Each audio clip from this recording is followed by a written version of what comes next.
मेरा नाम कमला है और आज मेरी उम्र 70 के पार है। मेरी आंखों में अब दुनिया धुंधली दिखाई देती है, घुटनों में दर्द रहता है, कमर झुक चुकी है, लेकिन मेरे दिल में अब भी वह पूरी जिंदगी बसी हुई है, जिसे मैं आज आपको सुना रही हूँ। क्योंकि जब इंसान को सब लोग बेकार समझने लगते हैं, तब उसके पास सिर्फ उसकी कहानी ही बचती है। मैं उसी घर की छत पर रहती हूँ, जिसे मैंने अपने पति के साथ मिलकर ईंट ईंट जोड़कर खड़ा किया था।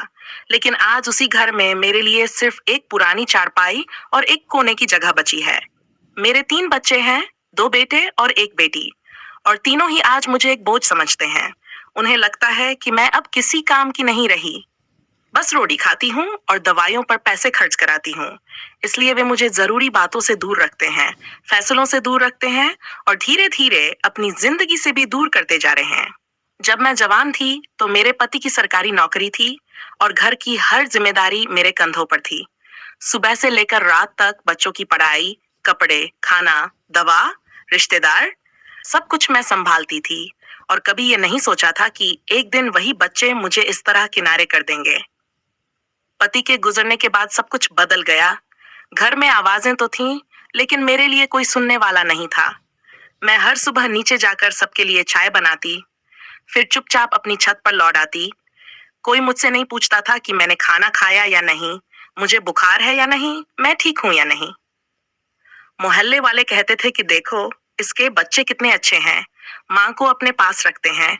लेकिन किसी ने यह नहीं देखा कि उस माँ की आत्मा रोज थोड़ा थोड़ा मर रही थी। एक दिन मुझे तेज बुखार आया और सीढ़ियों से उतरते हुए मेरे पैर फिसल गए। मैं नीचे गिर पड़ी और दर्द से चीख भी नहीं निकली। नीचे सब बैठे थे, लेकिन किसी ने मुझे उठाने की जल्दी नहीं दिखाई। बहू ने बस इतना कहा कि दवा खिला दो, ड्रामा मत करो। और उसी दिन मुझे समझ आ गया कि मैं अब मां नहीं रही, मैं एक जिम्मेदारी बन चुकी हूँ, एक बोझ बन चुकी हूँ। मैं उस दिन गिरने के बाद बहुत देर तक फर्श ही पड़ी रही। सिर में चक्कर आ रहा था, आंखों के सामने अंधेरा छा रहा था, लेकिन मेरे अपने ही घर में किसी को ये डर नहीं लगा कि अगर इस बूढ़ी औरत को कुछ हो गया तो क्या होगा। किसी ने मुझे सहारा नहीं दिया, किसी ने मेरा हाथ नहीं पकड़ा। बस पड़ोस की शांति आकर मुझे उठाया, पानी पिलाया और अपनी तरफ से दबा दी। तब जाकर मेरी सांस थोड़ी ठीक हुई और उसी रात मैं अपनी छत पर लेटी रही, टिन की छत पर गिरती बारिश की आवाज सुनती रही और अपने बीते जीवन के हर मोड़ को याद करती रही कि कैसे मैंने कभी अपने लिए कुछ नहीं मांगा, कभी अपने हिस्से की रोटी भी बच्चों को दे दी, कभी नए कपड़े नहीं खरीदे, कभी अपने दर्द को जुबान नहीं दी। और आज उसी घर में मैं सबसे ज्यादा अनजान बन चुकी हूँ। धीरे धीरे मेरी हालत और बिगड़ती चली गई। घुटनों का दर्द इतना बढ़ गया कि सीढ़ियां उतरना मुश्किल होने लगा। लेकिन नीचे खाने पर भी जाने से डर लगता था, क्योंकि बहू के चेहरे पर झुंझलाहट साफ दिखती थी। बेटे कहते थे, अम्मा अब ज्यादा चलो मत, गिर जाओगी तो संभालना मुश्किल होगा। इसलिए मैं छत पर ही रह जाती। वहीं एक छोटी सी गैस रख ली थी, वहीं चाय बना लेती, कभी सूखी रोटी, कभी नमक मिर्च, बस उसी में दिन काट लेती। और रात को अपने पति की तस्वीर से बात करती, उनसे पूछती कि क्या यही बुढ़ापा उन्होंने मेरे लिए चाहा था, क्या यही वो घर था जिसका सपना हमने साथ देखा था। मोहल्ले में सब मुझे एक गरीब, बेचारी, असहाय बूढ़ी औरत समझते थे। लोग मुझे देखकर कहते थे कि इसके बच्चे कितने स्वार्थी हैं, बूढ़ी माँ को छत पर छोड़ दिया है। कोई नहीं जानता था कि मेरे बच्चे हर महीने मेरे खाते से मेरी पेंशन निकालते हैं। मेरे नाम पर आई हर चिट्ठी पहले वही खोलते हैं, मेरे हर कागज पर उन्हीं का कब्जा है। और मैं चुप रहती हूँ, क्योंकि मुझे डर लगता है कि अगर मैं बोली तो शायद इस घर से भी निकाल दी जाऊंगी। एक दिन मेरी छोटी पोती छत पर खेलने आई और मासूमियत से पूछ बैठी, दादी आप नीचे क्यों नहीं रहती, आप तो यहाँ अकेली रहती हो। मैंने बस मुस्कुराकर कहा कि दादी को ऊपर हवा अच्छी लगती है। लेकिन अंदर से मेरा दिल फटने लगा, क्योंकि वही मासूम बच्ची कल बड़ी होकर शायद मुझे भी इसी तरह समझेगी जैसे उसके माता पिता मुझे समझते हैं, एक बोझ, एक खर्च, एक जिम्मेदारी। समय ऐसे ही गुजरता गया। मैं धीरे धीरे और कमजोर होती गई। मेरे बाल पूरी तरह सफेद हो गए, मेरी आवाज कांपने लगी, मेरी आंखों में हमेशा नमी रहने लगी। लेकिन किसी ने ये नहीं देखा, सब अपनी दुनिया में मस्त थे और मैं अपनी यादों में जीती रही। अपने बचपन की गली, अपने माँ बाप का आंगन, अपने पति की हंसी, बच्चों का बचपन, सब कुछ एक एक करके मन में सहेजती रही। क्योंकि वर्तमान में मेरे पास कुछ नहीं था सिवाय इंतजार के। और मुझे खुद भी नहीं पता था कि मैं किसका इंतजार कर रही हूँ। शायद उस दिन का, जब कोई मुझसे ये पूछे कि अम्मा आपको दर्द तो नहीं हो रहा, या उस दिन का जब ये घर फिर से मेरा लगे, या शायद उस दिन का जब मैं इस दुनिया से चुपचाप चली जाऊं और किसी को फर्क भी न पड़े। लेकिन मुझे नहीं पता था कि मेरी जिंदगी का सबसे बड़ा मोड़ अभी आना बाकी है। वह सच्चाई जिसे मैंने सालों से छुपा रखा था, वह राज जिसे कोई नहीं जानता था, वही सच्चाई एक दिन इस पूरे घर को हिला देने वाली थी। और तब मेरे अपने बच्चे मेरे पैरों में बैठकर रोने वाले थे। लेकिन तब बहुत देर हो चुकी होगी। दिन के बाद से मैं और भी ज्यादा चुप रहने लगी, जैसे बोलने से डर लगने लगा हो। जैसे अगर मैंने अपने मन की एक भी बात जुबान पर ला दी तो इस घर की दीवारें भी मुझे सहारा नहीं देंगी। मैं अपने कमरे की खिड़की से नीचे आंगन देखती रहती, जहां कभी मैंने बच्चों को खेलते देखा था, जहां उनके जन्मदिन पर रंग बिरंगे गुब्बारे लगाए थे, जहां पति के साथ बैठकर शाम की चाय पी थी। और आज वही आंगन मेरे लिए किसी और का लगने लगा था। नीचे से हंसी की आवाजें आती, बहू की बातें, पोते पोतियों की शरारतें, और मैं ऊपर अपनी चारपाई पर पड़ी सब कुछ सुनती रहती, जैसे इस घर की कहानी का हिस्सा होते हुए भी उसमें शामिल नहीं हूं। एक दिन मेरे बड़े बेटे ने ऊपर आकर मुझसे कहा कि अम्मा तुम्हारे नाम जो पुराना संदूक रखा है नन, उसे बेच देते हैं। उसमें रखी चीजें अब किसी काम की नहीं। मैंने कुछ नहीं कहा, बस सिर हिला दिया। लेकिन मेरे दिल के अंदर कुछ टूट गया, क्योंकि उसी संदूक में मेरे पति के आखिरी खत, बच्चों की पहली तस्वीरें, मेरी माँ की चूड़ियां और वो सारे कागज थे जिनमें मेरी जिंदगी का सच छुपा हुआ था। लेकिन मैंने उन्हें कुछ नहीं बताया। मैंने कभी किसी को नहीं बताया कि उस संदूक में सिर्फ पुरानी चीजें नहीं हैं, मेरी पूरी कहानी बंद है। रात को नींद नहीं आई। छत पर बारिश की बूंदें गिर रही थीं, और हर बूंद जैसे मुझसे पूछ रही थी कि कब तक तुम यूं ही सब सहती रहोगी, कब तक अपने ही बच्चों से अपनी सच्चाई छुपाए रखोगी। मैंने अपनी आंखें बंद की और उस दिन को याद किया जब मेरे पति मुझे ये संदूक सौंप कर गए थे और कहा था, कमला, अगर कभी हमारी औलाद हमें पहचानने से इनकार कर दे तो इसी संदूक में रखा सच उनके सामने रख देना। यही तुम्हारी डाल है, यही तुम्हारी इज्जत है। अगली सुबह मैं बहुत कमजोर महसूस कर रही थी। शरीर कांप रहा था, सांसें भारी थीं। लेकिन नीचे से आवाज आई कि अम्मा जल्दी आओ, बैंक से कोई आदमी मिलने आया है। मैंने धीरे धीरे सीढ़ियां उतरी। दिल जोर जोर से धड़क रहा था। ड्राइंग रूम में एक सज्जन बैठे थे। उन्होंने मुझे देखते ही खड़े होकर नमस्ते की और बोले, माता जी, हमें आपके कुछ कागजात की पुष्टि करनी है, आपके नाम पर जो फाइलें हैं उनके बारे में। मेरे बेटे तुरंत सतर्क हो गए। बोले, हम देख लेंगे, आपको ज्यादा परेशान होने की जरूरत नहीं। लेकिन उस आदमी ने कहा, नहीं, मुझे खुद माताजी से बात करनी है, तभी तो सारा काम आगे बढ़ेगा। मेरे हाथ कांप रहे थे। जब मैंने उस आदमी से पूछा कि क्या बात है, उसने कहा, आपके पति की छोड़ी हुई कुछ संपत्ति और निवेश से जुड़ी फाइलें अब क्लियर हो रही हैं, इसलिए आपकी सहमति जरूरी है। ये सुनते ही मेरे बेटों के चेहरे का रंग बदल गया। वे एक दूसरे को देखने लगे और मुझे लगा कि शायद अब वह समय आ रहा है जिसे मैं सालों से टालती आ रही थी। मैंने चुपचाप उस आदमी को ऊपर आने को कहा। उसे वही पुराना संदूक दिखाया। ताले की चाबी मेरी गर्दन में बंधी थी। मैंने कांपते हाथों से ताला खोला और पहली बार किसी के सामने वह सारा सच खुलने लगा जो मैंने अपनी औलाद से भी छुपा कर रखा था। मेरे बेटे भी पीछे पीछे ऊपर आ गए थे। उनकी आंखों में जिज्ञासा और लालच दोनों साफ दिखाई दे रहे थे, और मेरे दिल में एक अजीब सा डर और सुकून दोनों साथ साथ उमड़ रहे थे, क्योंकि अब जो होने वाला था उसे कोई नहीं रोक सकता था। मैंने संदूक के अंदर से सबसे ऊपर रखी एक मोटी फाइल निकाली। कागज पुराने थे लेकिन संभाल कर रखे गए थे। मेरे हाथ कांप रहे थे, पर मन के किसी कोने में एक अजीब सा सुकून था, जैसे कोई बहुत भारी बोझ अब उतरने वाला हो। उस आदमी ने फाइल खोलते हुए मेरे बेटों से कहा, आप लोग भी पास आ जाए, ये कागज आप सबकी जिंदगी से जुड़े हैं। मेरे दोनों बेटे पास आकर खड़े हो गए। उनकी आंखों में वह पुरानी माँ नहीं थी जिसे वे बोझ समझते थे। अब उनकी नजर उन कागजों पर थी जिनसे उन्हें कुछ उम्मीद बंधने लगी थी। और मुझे यह देखकर अजीब सी पीड़ा भी हुई और तसल्ली भी, कि शायद आज उन्हें पहली बार एहसास होगा कि मैं सिर्फ एक बेबस बूढ़ी औरत नहीं हूँ।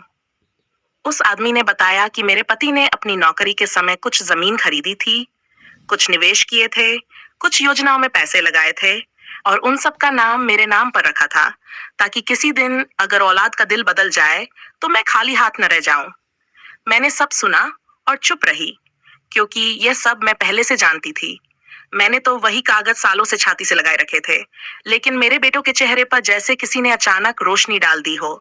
बड़े बेटे ने झट से पूछा कि वह जमीन कहाँ है, कितनी है, उसकी कीमत क्या है। छोटे बेटे ने पूछा, अब वह सब हमारे नाम हो सकता है या नहीं। और उस आदमी ने बहुत शांति से कहा कि सब कुछ माताजी के नाम है, जब तक वे चाहे तब तक, और उनकी इजाजत के बिना कुछ भी नहीं बदला जा सकता। कमरे में एक अजीब सी चुप्पी छा गई। मुझे लगा जैसे हवा भी ठहर गई हो।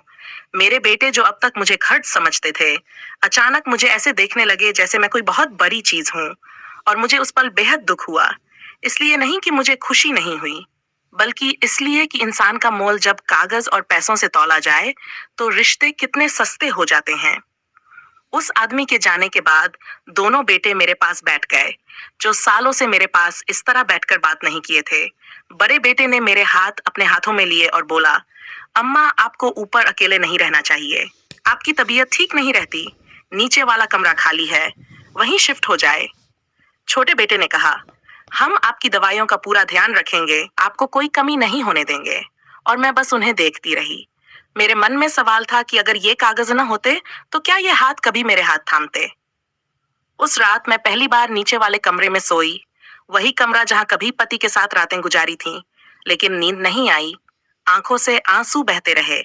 मैं खुश नहीं थी, मैं टूटी हुई थी, क्योंकि मुझे समझ आ गया था कि मेरा सम्मान मेरी उम्र से नहीं, मेरे प्यार से नहीं, बल्कि उन कागजों से जुड़ा हुआ है। और यही सच शायद हर बूढ़े माँ बाप का होता है। अगले दिन से घर का व्यवहार बदल गया। बहू ने खुद आकर मेरे लिए चाय बनाई। पोती मेरे पास बैठकर पढ़ाई करने लगी। बेटे हर बात मुझसे पूछने लगे, और मैं हर मुस्कान के पीछे उस पुराने दर्द को छुपाती रही जो कभी भर नहीं सकता था। क्योंकि जब दिल एक बार टूट जाए तो फिर जुड़ तो जाता है, लेकिन निशान हमेशा रह जाते हैं। समय बीतता गया। मेरी तबीयत कभी ठीक रहती, कभी बिगड़ जाती, लेकिन अब सब मुझे ध्यान से देखने लगे थे। हर छोटी शिकायत पर डॉक्टर बुलाया जाता, हर दवा समय पर दी जाती, और मुझे हर बार वही सवाल अंदर से कचोटता कि क्या यह सब तब भी होता जब मैं सिर्फ एक बेबस माँ होती, बिना उन कागजों के, बिना उस सच्चाई के। एक शाम मैंने अपने बेटों को बुलाया। दोनों मेरे सामने बैठे, और मैंने बहुत धीमी आवाज में कहा, बेटा, मैं ये सब अपने साथ कब्र में नहीं ले जाना चाहती। मुझे तुम दोनों से कुछ कहना है। उन्होंने सिर हिलाया, और मैंने वह बात कह दी जो सालों से मेरे सीने में दबी थी, कि मैंने तुम्हारे लिए सब कुछ किया, अपने लिए कभी कुछ नहीं मांगा।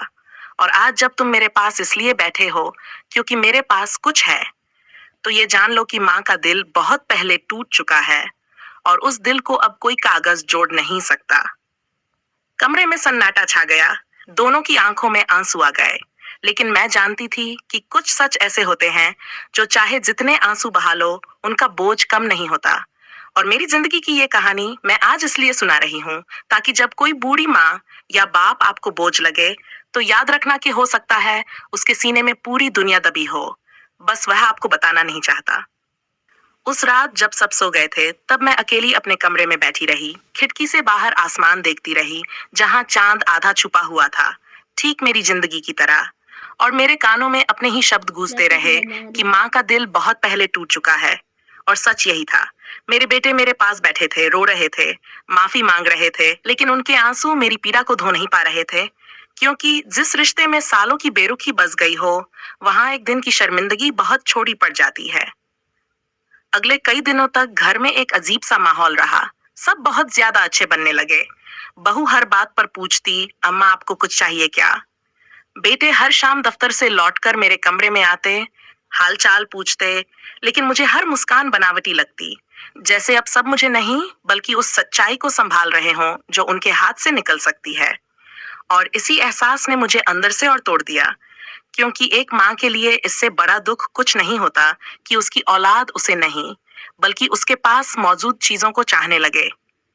एक दिन अचानक मेरी तबीयत बहुत बिगड़ गई। सांस लेने में तकलीफ होने लगी, सीने में भारीपन था।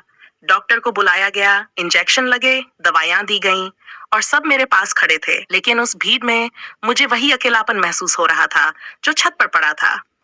फर्क बस इतना था कि अब लोग डर से पास खड़े थे, पहले बेपरवाही से दूर थे।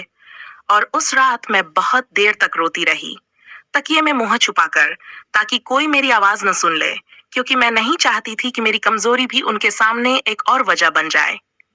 धीरे धीरे मेरी हालत कुछ संभली, लेकिन शरीर ने साथ छोड़ना शुरू कर दिया था।